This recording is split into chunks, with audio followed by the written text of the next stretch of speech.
Welcome to this video on toxic relationships with ourselves.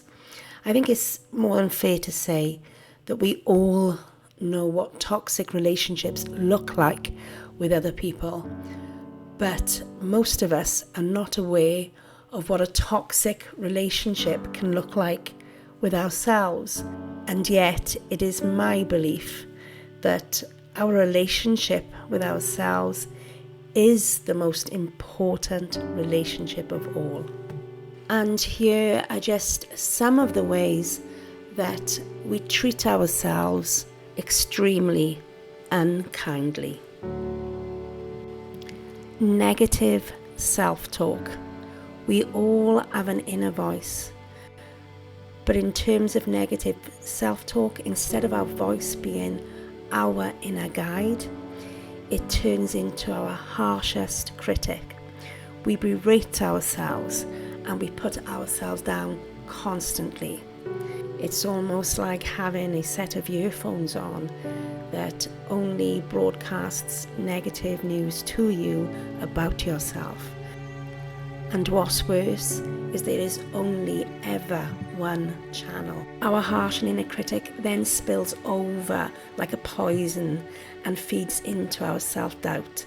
And just like an anchor keeps us stationary, self-doubt keeps us stuck in the harbour of our uncomfortable comfort zone, preventing us from exploring the vast ocean of opportunity that awaits us. Perfectionism. Just like a shimmering oasis that appears to be within reach, but keeps moving further and further away. Perfectionism taunts us with its unattainable standards and flawless illusions.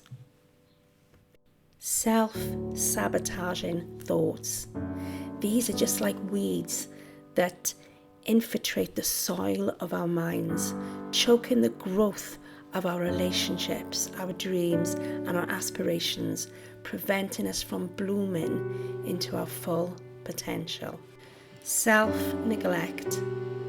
Imagine yourself as a neglected garden with the vibrant flowers of self-care and self-worth have withered due to neglect. As we put the needs of others before our own, our garden becomes overgrown with weeds of exhaustion and depletion.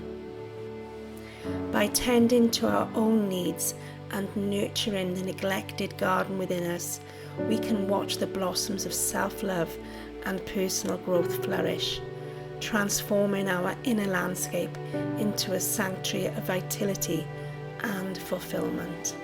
Addictions such as drugs and alcohol and comfort eating are like tricky monsters that pretend to be helpful friends. They promise to make us feel better when we're feeling sad or bored. But actually, they are like quicksand that pulls us deeper into a problem. Instead of relying on these monsters, we can learn to find real superheroes like our own inner strength and positive coping strategies to face our emotions and challenges with bravery and resilience. Comparing ourselves to others and constantly feeling inadequate and unworthy.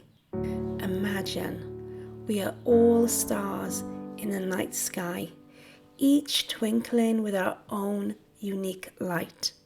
When we compare ourselves to others, it's like wishing we were shining brighter or in a different constellation.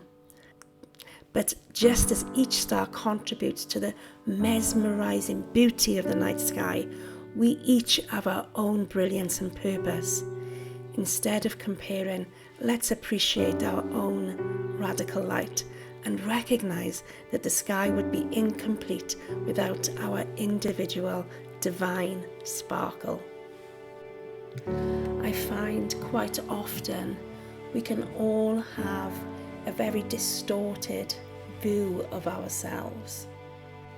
It's almost as though we are viewing ourselves through a funhouse mirror, as opposed to seeing ourselves clearly, exactly as we are. And it is these styles of thinking that contribute to low self-worth, low self-esteem, depression, and a lack of confidence. This is also why changing our relationship with ourselves and how we talk to ourselves and how we treat ourselves really does matter.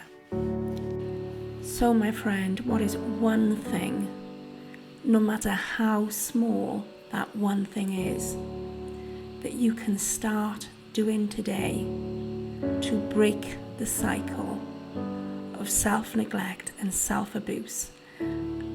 What is that one little tiny thing that you can do today to start making a difference and change that relationship that you are having with yourself? Take good care of yourself, and please share this with someone you care about.